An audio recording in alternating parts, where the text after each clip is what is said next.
Oke, baik. Bismillah. Assalamualaikum warahmatullahi wabarakatuh. Selamat pagi, selamat sejahtera bagi kita semua. Pada kesempatan kali ini kita akan belajar tentang pendidikan ekonomi. Adapun bahasan yang akan kita bahas yaitu terkait dengan kewirausahaan karena kemarin terakhir di sini modal dilihat dari bentuknya. Oke, tentu kewirausahaan. Kewirausahaan itu apa sih, teman-teman? Teman-teman juga sering tuh lihat ya di apa namanya di lingkungan teman-teman banyak ya orang-orang yang berwirausaha, bertanggung jawab terhadap suatu usaha. Orang yang bertanggung jawab terhadap suatu usaha itu disebut dengan wirausaha. Nah, tapi bukan tentang itu aja. Kewirausahaan adalah seseorang dalam mengelola usaha. Ini kita bahas dulu ya. Apa sih itu kewirausahaan?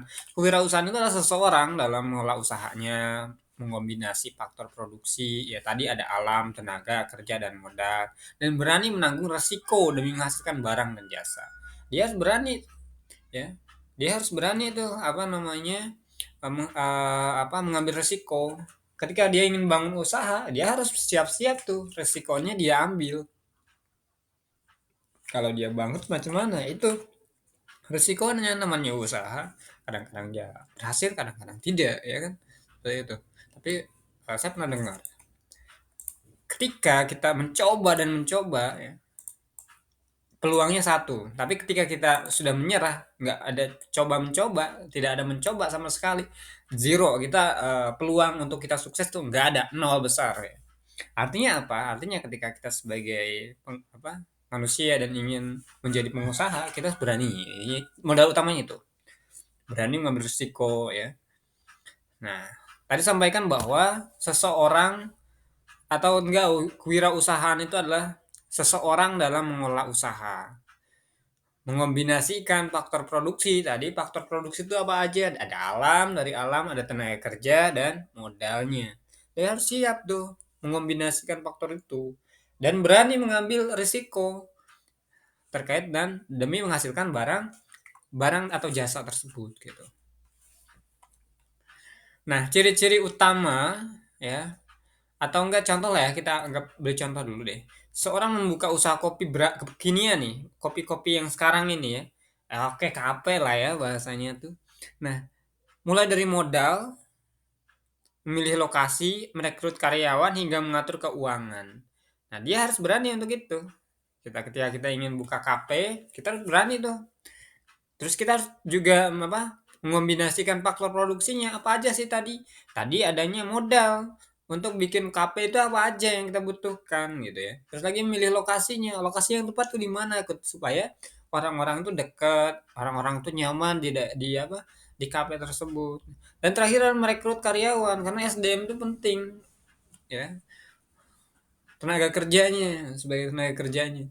Dan hingga mengatur keuangannya gitu. Hasilnya diatur, dikelola agar perusahaan itu tetap berjalan karena kan yang kita butuhkan adalah hasil dari usaha itu.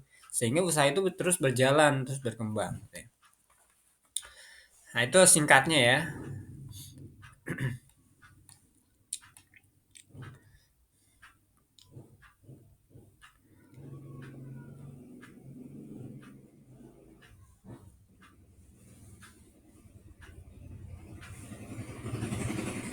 Nah, ciri-ciri utama dari pengusaha itu apa sih? Yang pertama adalah mandiri. Ciri-ciri utama kewirausahaan itu adalah mandiri.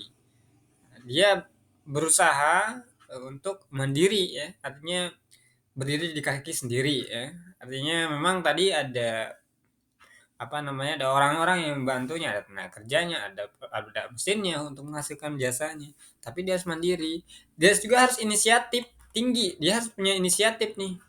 Ya, inisiatif ya. Karena apa? Karena inisiatif ini menjadi apa namanya? eh menjadi hal yang diharuskan. Inisiatif.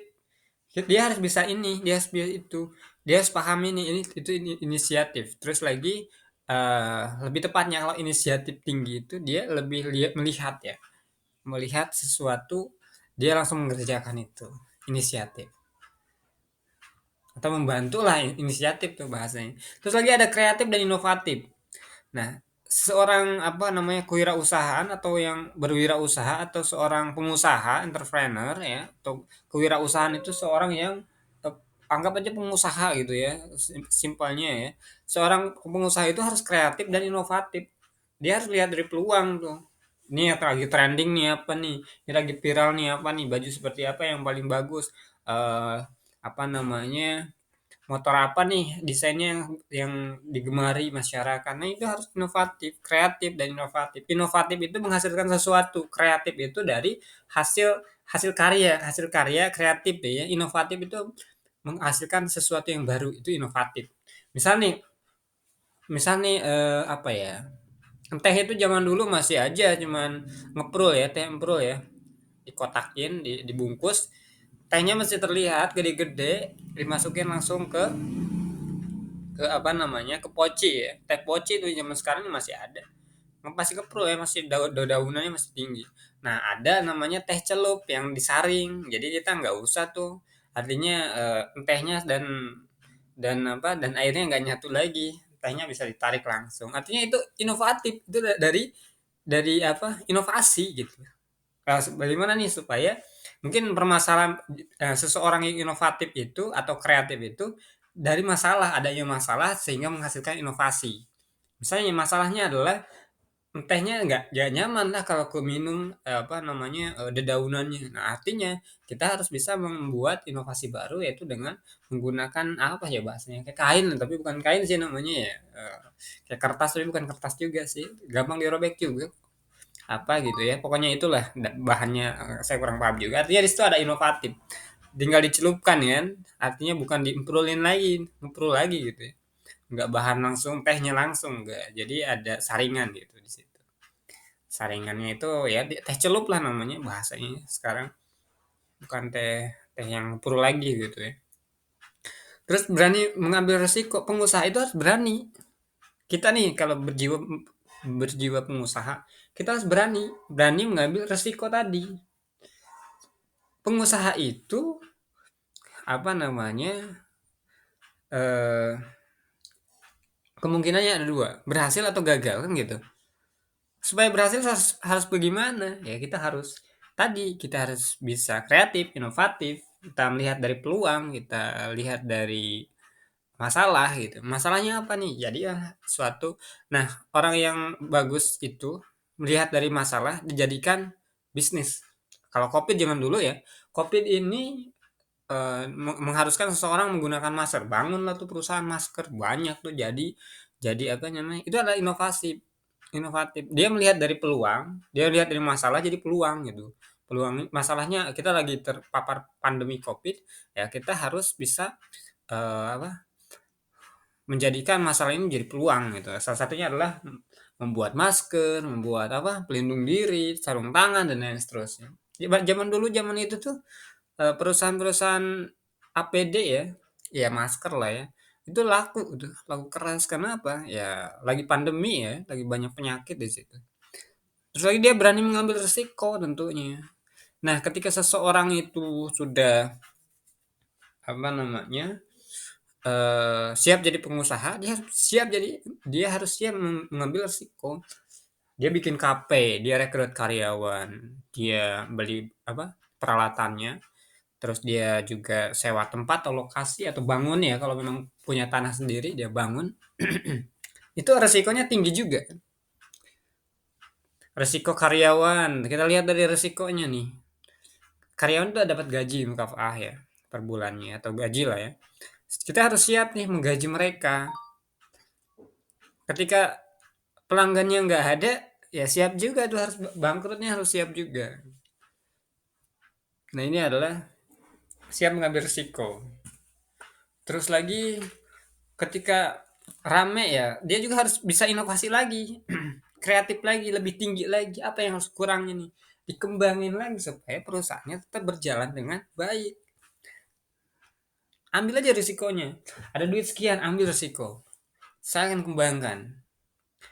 Ketika dia udah berkembang pesat, dia tinggal menikmati gitu. Pengusaha. Kita lihat dari pengusaha-pengusaha di Indonesia ya. Banyak ya. Ada Yusuf Hamka ya. Yusuf Hamka itu dia perusahaan yang kita lihat terakhir ini perusahaannya adalah di di bagian jalan tol, bayangin. Jalan tol tiap hari banyak mobil yang masuk, nggak ada tuh mati-matinya itu. Tiap hari pasti ada pemasukan. Nggak mungkin nggak ada. Bayangin kita di Jakarta aja jalan tol berapa banyak kita. Berapa ratus juta per hari yang dia dapatkan gitu. Atau per bulan lah bahasanya, triliunan itu. Nah itu, tapi tentu dia juga nggak mungkin langsung seperti itu. Dia juga harus harus memikirkan risikonya, duitnya dari mana dan seterusnya. Ketika kita dari misalnya dari zero, dari nol, ya tentu ya agak sulit juga. Kita harus bangun dulu kan, duitnya dari mana dan seterusnya. Nah, kita sebagai apa generasi yang akan datang tentu kita harus mulai ya, kita harus bisa apa kreatif inovatif dulu gitu ya. Mandiri harus jelas lah ya. Mandiri kita jangan sampai segala sesuatu tuh di cover keluarga, orang tua. Kita kan nanti itu jadi pemimpin ya. Pemimpin itu harus bisa mandiri. Kita nyari kerja juga mandiri, jadi pengusaha juga mandiri. Artinya kita harus siap ambil beresiko apapun gitu ya. Apalagi berkaitan dengan usaha. Usaha itu dua ya, bangkrut atau maju kan gitu. Untung atau rugi kan gitu. Nah, kita harus siap tuh ruginya. Nah, makanya ketika seorang itu apa? Seorang pak apa mindset kali ya. Karakter pengusaha gitu. Dia siap deh. Dia berani mengambil tindakan. Apalagi ketika dia disupport ya sama orang-orang yang kaya, mungkin orang tuanya dan seterusnya. Tapi kalau kita dari nol, kita mikir-mikir dua kali sih ya. Karena pertama sih biayanya dari mana nih gitu ya. Tapi ketika Allah sudah berkehendak ya, apapun bisa terjadi, kun fayakun saja gitu ya. Nah, di sini juga kewirausahaan itu menciptakan lapangan kerja ya. Tadi ada karyawan kan, merekrut karyawan contohnya.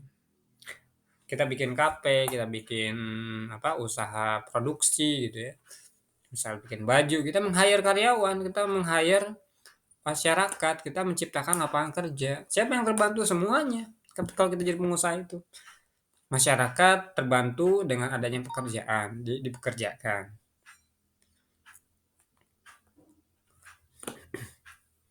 Gitu. Terus diri kita juga tinggal kita inovasi dan inovatif aja ketika udah berjalan. Misalnya nih kalau kita punya perusahaan baju atau celana, kita terus lihat tuh inovasi di negara luar tuh bajunya seperti apa supaya tren-tren aja, jangan bikin baju yang jadul, siapa yang mau gitu kan.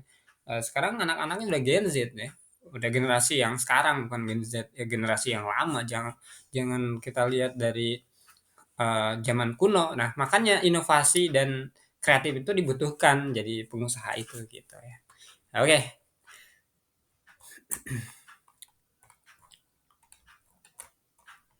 Nah, kita bahas di sini adalah fungsi produksi. Nah,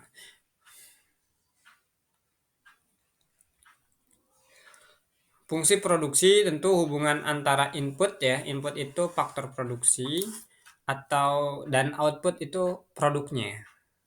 Input itu faktor produksinya. Faktor produksi itu apa aja tadi? Ada alam kan gitu ya. Pokoknya banyak lah ya. Ada tadi kita udah bahas di atas. Nah, tentu ya kalau kita bahas tentang hubungan antara input dan output, kalau kita output itu bahasanya adalah produk.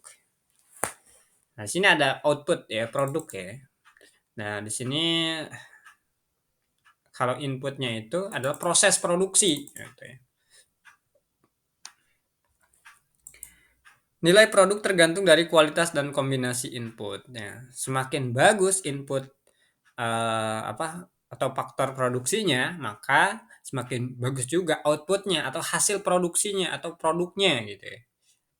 Faktor produksi yang masuk ke dalam tentunya apa ketika kita ingin membuat suatu produk berkualitas, maka faktor produknya itu harus berkualitas juga gitu loh. Bahannya harus berkualitas, SDM-nya juga harus berkualitas, harus terdidik, terlatih gitu. Jangan sampai SDM-nya bikinnya semena-menanya gitu. Misal kalau bikin baju itu jahitannya nggak rapi, kanan kiri nggak seimbang, ya yang lama-lama apa? Ya lama bangkrut lah artinya. faktor produksi itu penting gitu loh. Dan output itu tadi hasilnya, hasil produknya atau produknya lah ya. Nilai produk itu tergantung dari kualitas dan kombinasi input. Kualitasnya.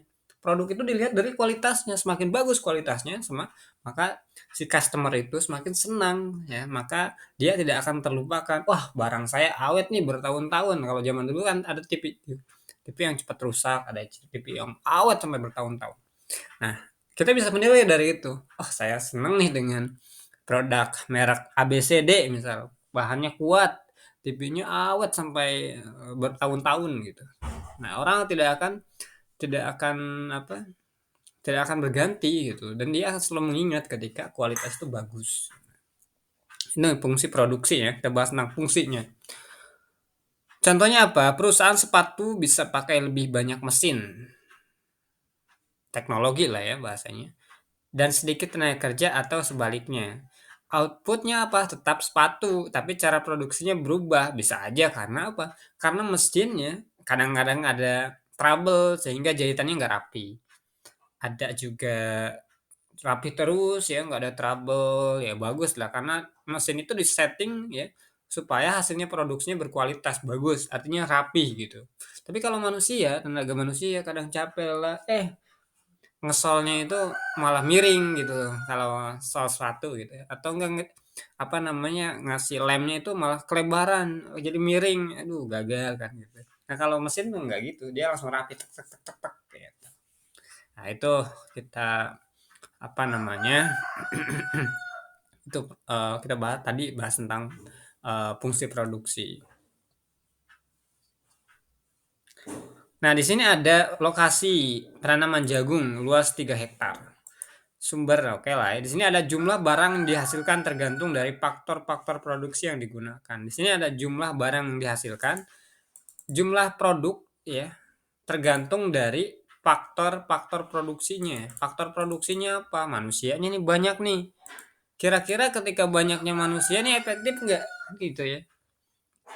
Oh ternyata efektif, cepet apa? Karena ini jagung kan, cepet nih, cepet apa? Cepet selesai apa penanaman jagungnya. Terus lagi ketika penyemprotan, pengembangan atau pemeliharaannya cepat juga ya, terkontrol bagus karena banyaknya manusia di situ. Tapi lebih cepat dengan adanya mesin. Mesin nggak akan ada kata lupa ketika kita setting. Setiap jam 4 mereka harus menyiram tanamannya. Jam 4 tank gitu loh. Jam 4 tank langsung penyiraman tanaman dengan otomatis ya. Dengan by digital internet of thing ya atau internet of thing ya betul karena berbasisnya digital internet. Ketika kita jadwalkan misal penyiraman jam 4 jam 6 malam jam 5 malam gitu, jam 5 sore ya. Nah, dia akan otomatis langsung. Itu lebih efisiensi yang mana? Tentu lebih efisiensi apa? Dengan teknologi. Karena nggak usah tuh capek-capek tuh masyarakat nyiram satu-satu. Dan ketika nyiram satu-satu, tentu itu membutuhkan waktu dan nggak sama, nggak berbarengan. Tapi dengan adanya teknologi, ketika kita tinggal tekan siram atau jadwalkan siram, dia langsung menyebar semuanya tersiram, teng gitu. Faktor manusianya itu cukup pengendalinya saja dan nggak susah banyak. Cuman ya di awal ya ya ya mungkin bisa aja untuk penanaman jagung. Tapi sekarang zaman teknologi juga sudah berkembang pesat, apalagi kalau di Cina ya. Di Jepang itu untuk nanam padi itu dia menggunakan mobil atau teknologi lah ya. Jadi bukan manusia lagi yang nanam padi, ya nanam jagung, enggak, tapi ada teknologinya kayak kendaraan begitu. Nah, secara keuntungan, untungnya yang mana nih? Untung dengan manusia atau tenaga atau eh, apa namanya dengan teknologi? Sebenarnya ada plus minusnya teman-teman. Ketika kita menggunakan teknologi, memang pertama biayanya mahal. Pertama itu, keduanya memang kita sekali beli sih gitu ya. Terus pasti ada trouble-nya juga, harus ada perawatan gitu ya. Terus lagi ada plusnya ya, minusnya dulu nih. Terus lagi kan namanya juga teknologi, Kadang ada rusaknya juga. Kalau manusia nggak ada rusaknya, mungkin sakit aja. Nah, ketika kita, plusnya ya, sekarang tadi kan minusnya, sekarang plusnya, bagusnya. Ketepatannya cepat gitu, tepat sekali. Ketika kita jadwalkan jam 4 mereka sudah menyiram tanaman. Artinya cepat. Kalau manusia dia harus ngambil selangnya dulu, terus digigit satu-satu gitu ya. Itu kan itu membutuhkan banyak, waktu gitu. Dan nggak tepat gitu, jam 4 semuanya harus tersiram, nggak bisa gitu. Apalagi dengan sendiri gitu kan, menyiramnya. Nah, dengan ada teknologi itu mempersingkat. Sekarang udah ada yang kayak pesawat itu apa sih namanya? Aduh, saya lupa deh. Itu dia fungsinya nyiram pupuk ya, penyiraman pupuk gitu ya. Bisa aja dengan teknologi seperti itu. Itu plusnya. Ketepatan, kita nggak usah banyak menggunakan tenaga manusia gitu. Tapi kasihan juga gitu kalau kalau manusia tergantikan itu ya ya sulit itu nantinya gitu. Terkecuali mungkin produknya itu mesinnya itu dibuat oleh orang-orang situ gitu. Nah, itu dari segi plus minusnya ya.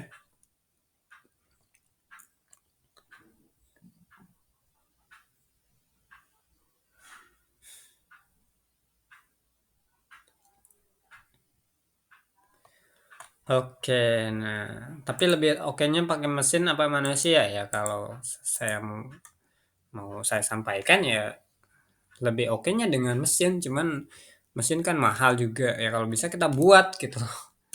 Jangan bergantung kepada negara-negara sebelah yang dimana mereka itu memang penghasil dari teknologi, ya kita hanya menggunakan, jangan seperti itu. Negara ini harus bisa mengembangkan supaya harganya lebih murah nanti dan masyarakat bisa banyak tuh yang kerja di perusahaan itu gitu.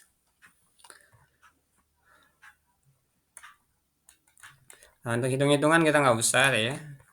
Nanti lah ini di akhir aja kita hitung-hitung terkait dengan fungsi apa namanya terkait dengan kewirausahaan. Kita ngitung-hitung sesuatu, tapi itu di akhir aja nanti supaya mempermudah kita belajar gitu ya. Nah, kita bahas tentang perluasan produksi. Nah, ketika teman-teman sudah jadi pengusaha nih, kita kan mau ya atau ingin memperluas produksi, di mana tujuannya adalah untuk menyesuaikan perkembangan zaman, jumlah penduduk dan kebutuhan pasar. Kalau kalau penduduknya udah makin hari makin banyak, ya kita juga harus memperluas produksi gitu. Jangan sampai produksinya hanya 5 5 5 atau 100 100 100 sementara permintaan banyak gitu. Kita harus bisa menyesuaikan perkembangan zaman tadi gitu ya. Di sini ada perkembangan zaman. Terus lagi jumlah penduduk ya, semakin hari ini penduduk semakin banyak ya. Dan kebutuhan pasar. Kebutuhan pasarnya gimana? Kalau kebutuhan pasarnya meningkat ya kita bikin produk yang banyak gitu. Nah, ini bisa dilakukan secara kualitatif berdasarkan mutu gitu atau kuantitatif berdasarkan jumlahnya. Banyak nih pasar butuh terkait dengan produk-produk kita ya. Butuhnya berapa nih kira-kira? Nah, kita buat riset gitu ya. Kalau setiap harinya yang terjual adalah 100, kita bikin 200 atau enggak 150. 50-nya itu sebagai cadangan ketika ada yang minta, langsung kita sebarkan gitu. Nah, ketika itu masih permintaannya masih banyak, ya udah kita bikin lagi 50 jadi 200 sekali bikinnya. Nah, sekali bikin 200 tentu ya, ketika masih kurang kita buat lagi gitu. Jangan sampai keteter akhirnya. Kayak motor aja. Motor kan banyak showroom-showroomnya tuh ya, perusahaan motor nih. Ya. Dia produksi terus tiap tiap hari tuh, teman-teman. Nah, tiap hari dia kan udah banyak tuh pos-posnya showroom-showroomnya. Pos showroom ini dijadikan sebagai media tempat penyimpanan atau jual beli kendaraan, bukan sebagai tempat untuk produksi ya, bukan. Kalau produksi ya orang bisa lebih murah harganya di tempatnya langsung. Nah, dia misalnya PT Astra lah ya bahasanya. Astra itu satu titik dia bikin perusahaan, tapi dia banyak showroom-showroom-nya gitu. Nah, dari showroom-showroom itu kan banyak permintaan tuh. Wah, ini sehari ini misalnya di showroom A, B, B, C, D misalnya. Itu permintaannya setiap hari tuh 5 5 5 5. Nah, kita bisa kalkulasi jumlahnya berapa, kebutuhannya setiap hari, kita lebihkan supaya nggak terlalu keteter kita. Nah, gitu. Dilebihkanlah buat seberapa gitu. Itu contoh sederhananya ya, cara berpikir kita. Kita juga jangan teledor atau lupa terkait dengan mutunya, kualitasnya. Karena gini, produksi itu akan semakin dikenal karena kualitasnya. Kalau motor Honda itu cepat rusak, setahun cepat rusak, ya perusahaan itu kan cepat bangkrut gitu loh. Gitu. Contoh lagi kendaraan-kendaraan yang harganya mahal tapi mutunya nggak ada, besoknya rusak gitu. Udah hilang gitu. Lama-lama bangkrut gitu. Ada perusahaan kayak gitu. Ya ada gitu.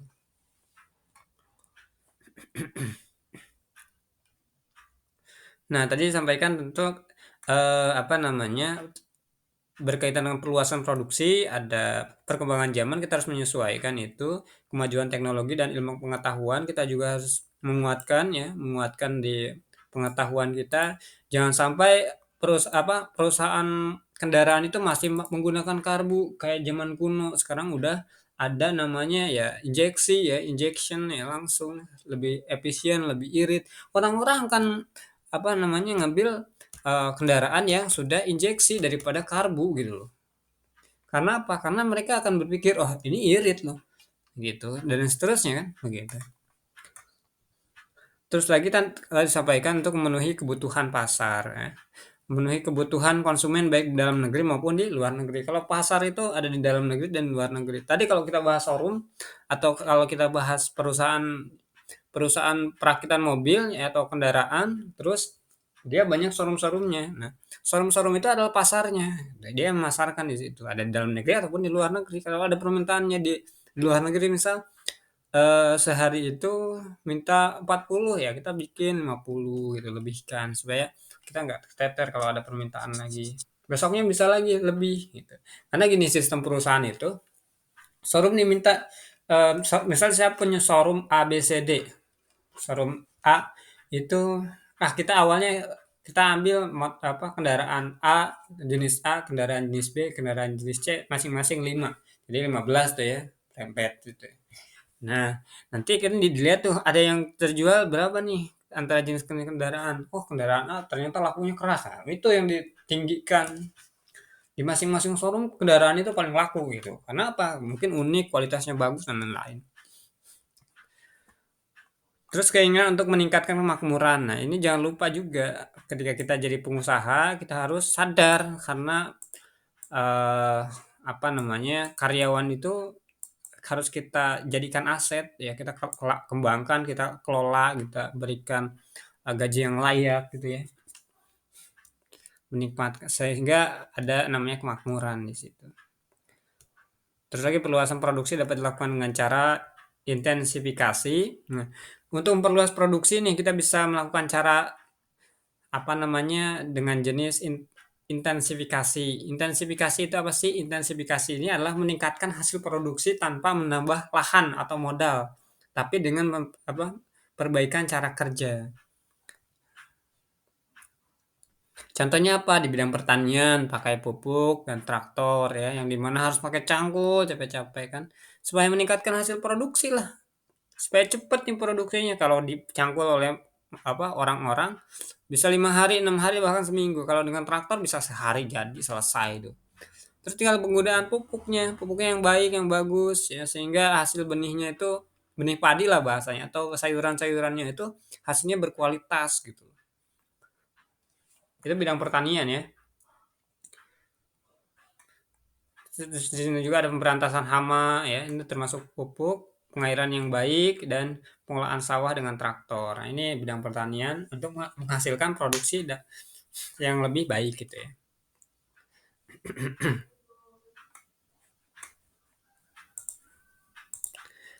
Nah, berikutnya di bidang peternakan.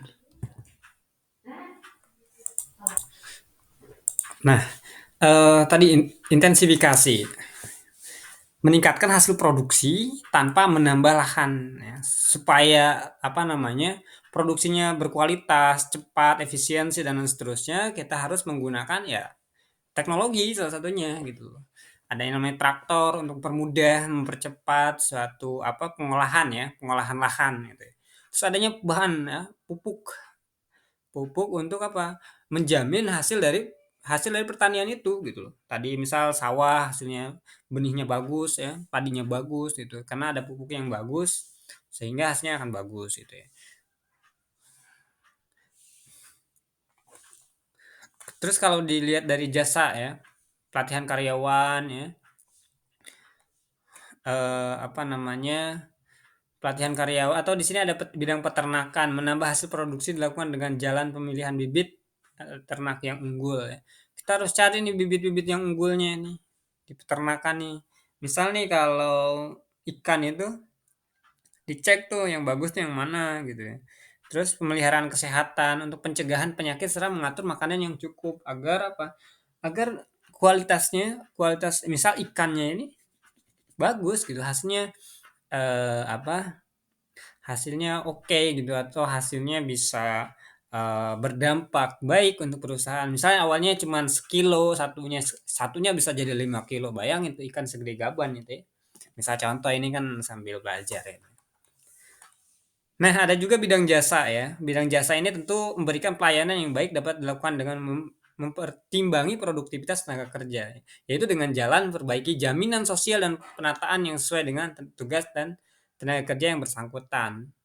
Ya, jadi ketika apa namanya di bidang jasa khususnya dia harus terlatih bagaimana cara melayani ya kan di sini memberikan pelayanan yang baik ya, excellent service ya. Jadi ketika perusahaan itu ya anggap aja ya perusahaan jasa itu banyak ya, jasa bangunan, jasa apa kalau dilihat dari ini mungkin jasa IT barangkali ya bikin program aplikasi, terus lagi jasa jasa apa kurir ya. Ya, kita ambil contoh kurir lah ya. Nah, kurir itu tentu ya, mereka harus bisa memberikan pelayanan yang baik supaya si apa si customernya nggak kabur gara-gara misalnya nggak amanah misal gitu ya. Misalnya yang saya pernah lihat deh di film itu atau di iklan di TikTok kali ya. Si apa si karyawan atau si kurirnya itu nih si apa namanya ini paketnya dilempar dan lain seterusnya itu nggak ada tuh pelayanan yang baiknya artinya memang ini sebagai contoh pun hanya iseng gitu ya iseng-iseng aja tapi maksudnya untuk apa film-film lucu gitu ya meskipun nggak terjadi di real kenyataannya gitu. Tapi ini kalau kita ambil contoh ya itu berbahaya juga gitu karena saya sampaikan di sini bidang jasa itu adalah pelayanan yang bagus akan memberikan dampak baik untuk perusahaan itu. Itu adalah bidang jasa. Kalau di bank itu pelayanannya jelek, udah orang-orang kabur dari bank itu. Misal nih si apa si tellernya judes, terus lagi si apa si CS-nya customer service-nya itu, waduh nggak nyenengin lah, malah marah-marah gitu ya. Udah kabur orang-orang. Yang artinya apa? Bentar lagi bangkrut tuh perusahaan ketika apa? Ketika eh, apa pelayanannya kurang bermutu gitu ya. Yang harus dilakukan ketika perusahaan jasa itu mutu dari kualitas jasa itu sendiri. Pertama adalah mungkin manusianya, kedua ya karena kan misal di bank itu ya manusianya, tellernya, CS-nya yang harus dikembangkan supaya memberikan apa namanya excellent service ya, pelayanan prima gitu, pelayanan baik, pelayanan bermutu gitu ya. Terus lagi ada bidang industri di sini.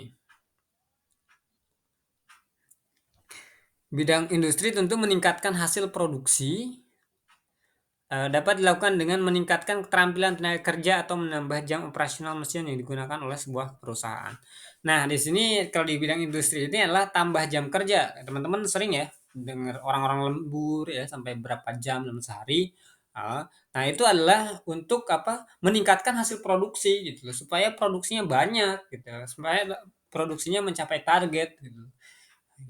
Nah, itu tentu membutuhkan tambahan jam kerja, jam kerja karyawan dan tentunya jam kerja mesin juga gitu. Karena kan kalau di perusahaan kalau kalau kerjanya hanya dengan manusia itu nggak cepat, nggak efisiensi. Makanya ada mesin ya yang bekerja gitu. Tentu mesin juga dibarengi oleh manusia untuk mengelolanya. Kalau di perusahaan itu ada namanya bagian produksi, ada juga bagian quality control, ya. Ya, itu yang paling berperan gitu ya. Produksi ya, membuat, fungsinya adalah membuat nih. Bikin apa? Misal kalau bikin hal kecilnya adalah cetrekan lampu, saklar gitu loh. Dia yang produksi ini harus produksi dengan baik. Jangan sampai ada yang kerusakan. Nanti dicek oleh quality control. Oh ini rusak nih, jelek nih, nggak lolos uji, dibuang, masukin ke sampah, nanti didaur ulang diproduksi lagi. Nah, ini adalah saling kerjasama di situ. Terus lagi di sini ada ekstensifikasi ya. Ekstensifikasi itu eksis lah bahasanya. Adalah usaha untuk meningkatkan hasil produksi dengan cara memperluas atau menambah faktor-faktor produksi, menambah produksi dengan cara ekstensi dapat dilakukan pada berbagai bidang. Ekstensifikasi ini adalah meningkatkan produksi dengan menambah sarana produksi. Intinya ke situ ya. Jadi menambah sarana produksi. Di bidang pertanian apa yang ditambah nih sarananya? Tentunya buka lahan baru ya supaya apa? Bertambah produksinya makin banyak. Misalnya kan produksi di lahan cuman semeter-semeter aja ya nggak bakal banyak kan gitu. Harus di 1 hektar ini berarti ditambah buka lahan baru gitu loh. Menambah produksi apa pada bidang ini dapat dilakukan dengan jalan memperluas tanah pertanian, misalnya transmigrasi gitu ya. Artinya memang tadi menambah buka lahan baru lah ya bahasanya itu untuk di pertanian supaya apa? Supaya meningkatkan produksi. Nah, kalau di bidang industri bagaimana? Kalau di bidang industri tentu bangunan pabrik baru meningkatkan produksi dengan cara menambah pabrik-pabrik baru. Nah, oke. Kalau menambah pabrik baru tentu akan meningkatkan hasil produksinya gitu. Nah, awalnya mungkin satu pabrik itu menghasilkan 100 dalam sehari, ya ketika ada dua perusahaan berarti bisa jadi 200 per hari. Itu bertambah, ya tentu bertambah. Bidang jasa, kalau di bidang jasa adalah tambah sekolah. Nah, bidang jasa adalah meningkatkan produksi dapat dilakukan dengan jalan menambah alat angkutan, membuat jalan, mendirikan gedung sekolah, serta mendirikan rumah sakit. Ini adalah bidang jasa. Semakin bagus perusahaan, semakin bagus sekolahnya, kualitasnya bermutu, maka semakin banyak orang yang mencarinya. Dengan apa? Dengan program-program tertentu, tentu akan menjadi menjadi apa? Menjadi keinginan atau tentunya menjadi sasaran dari masyarakat. Misal masyarakat pengen menyekolahkan anaknya di bagian IT, masyarakat pengen menyekolahkan anaknya di bagian akuntan, masyarakat pengen menyekolahkan anaknya di bagian apa kendaraan ya otomotif misalnya. Bisa aja seperti itu. Artinya memang bidang jasa ini artinya adalah meningkatkan produksi dapat dilakukan dengan jalannya menambah alat angkutan. Alat angkutan itu mobil, ya misalnya gini, kita punya usaha jasa nih ya, anggap aja sekolah, ya udah kita bikin angkutannya mobil angkutan angkutan sekolah gitu ya, bukan angkutan kota ya, bukan angkot tapi angkutan sekolah gitu ya.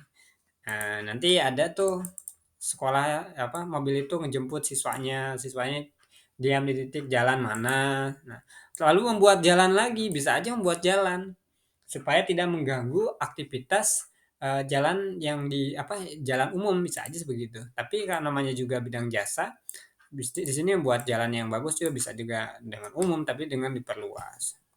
Mendirikan gedung sekolah. Nah, ini adalah salah satu usaha mendirikan gedung sekolah, membuat jalan. Nah, sekarang contohnya adalah jalan tol kata saya itu tadi.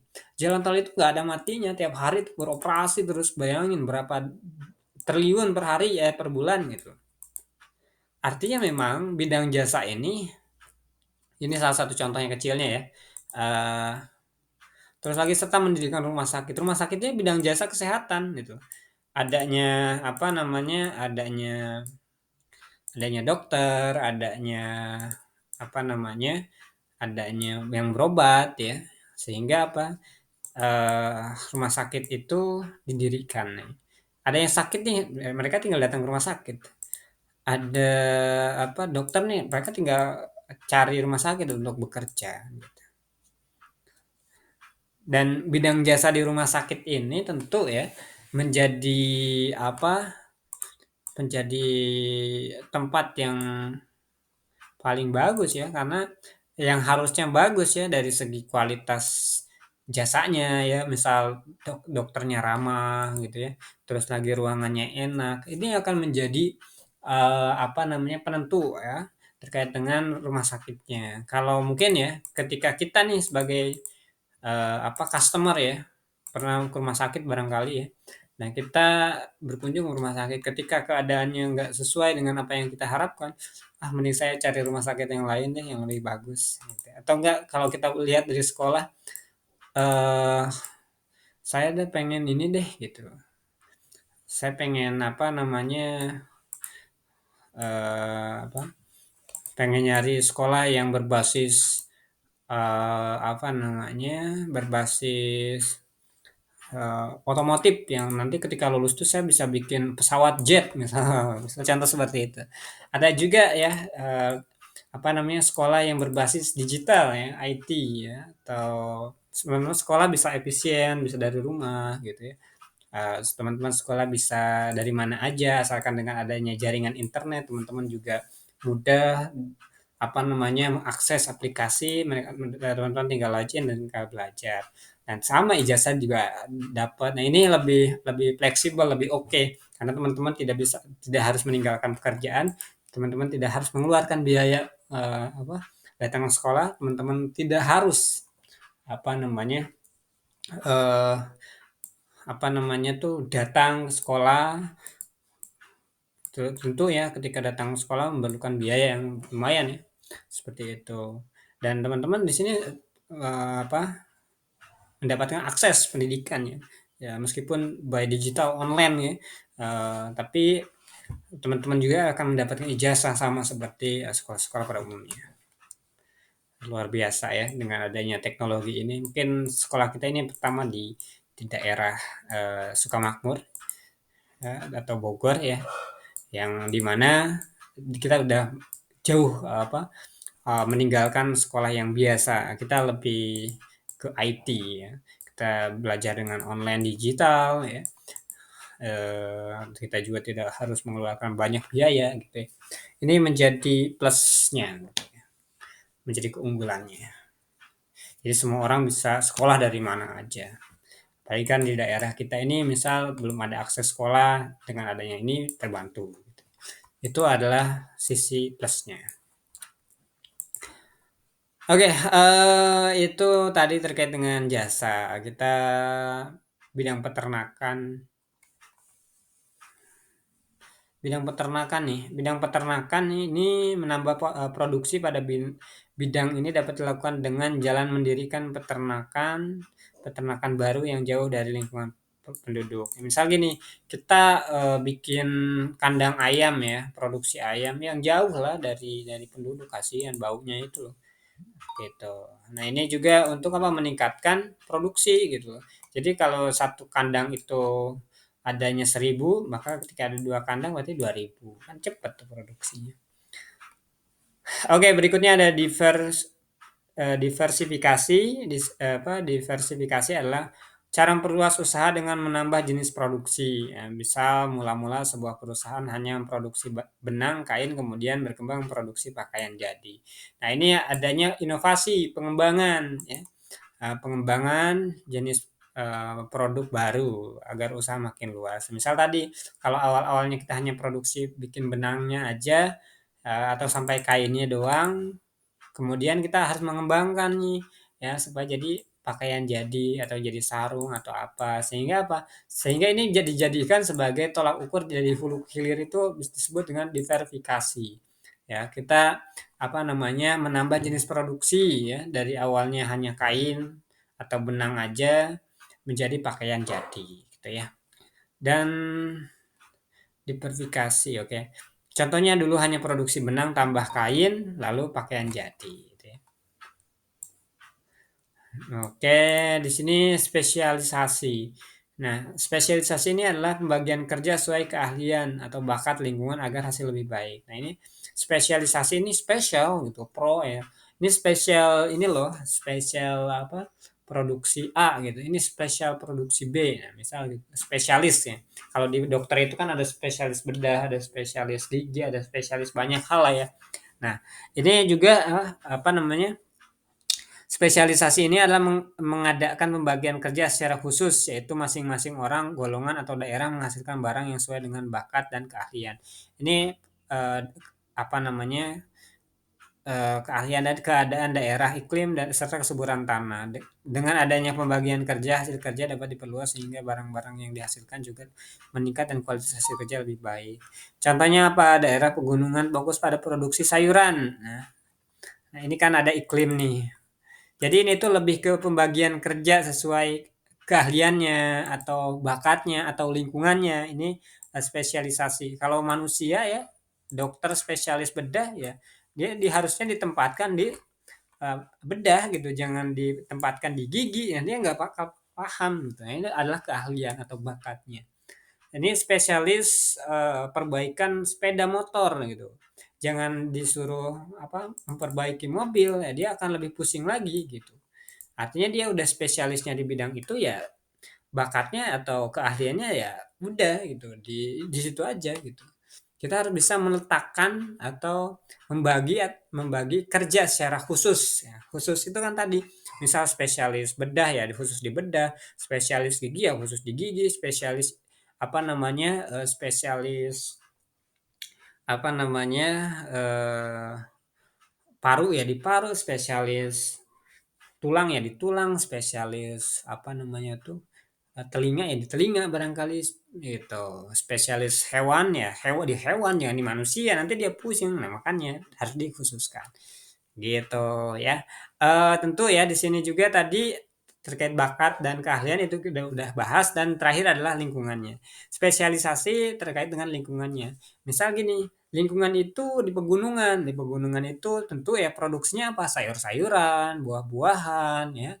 Terus lagi makanan-makanan yang berhubungan dengan hasil tanah ya, hasil pertanian gitu ya. Nah, sedangkan daerah pesisir fokus pada perikanan. Ya, pesisir itu laut ya. Kalau di laut kan banyak tuh. Di laut tuh ya ada ikan A, ikan B, ikan C banyak lah ya. Ikan ya ikan-ikanan lah ya bahasanya. Nah, nanti ada apa? Ketika daerah pesisir itu atau daerah perikanan itu butuh sayur-sayuran, dia tinggal datang atau tinggal minta ke apa daerah yang pegunungan gitu ya atau iklimnya tropis gitu ya bagus untuk pertumbuhan, tapi kalau iklimnya gersang nah itu biasanya ada pegunung apa eh, bagusnya untuk buah-buah tertentu. Misalnya kalau di Arab Saudi ya bagusnya apa, bagusnya kurma kan begitu. Nah di Indonesia nggak ada kurma kan, kita tiap hari impor dari sana gitu, dari Arab Saudi gitu kan. Nah, seperti itu ya. Jadi kita harus bisa membagi ya kerja secara khusus, baik itu daerah ya atau keahlian untuk orang atau bakat dari seseorang gitu ya. Nah, kesimpulannya apa sih dari ini? Tentu ya kesimpulannya kewirausahaan adalah kemampuan mengolah usaha secara kreatif, produktif, fungsi-fungsi menunjukkan hubungan input dan output. Kalau input itu adalah proses produksi, ya. Terus lagi output itu produknya atau hasil dari produksinya. Dan perluas produksi bisa dilakukan lewat perbaikan mutu, ya. Perbaikan mutu itu kualitas, terus lagi penambahan sarana ekstensifikasi, ya. Lalu menambah jenis produk, diverifikasi atau pembagian kerja khusus spesialisasi. Oke, saya rasa itu atau kita lanjutkan di sini untuk apa namanya untuk kesimpulan yang atas sudah saya rasa cukup, nanti kita akan lanjutkan di video berikutnya. Saya rasa cukup demikian, terima kasih, tetap semangat untuk kita semua, terima kasih.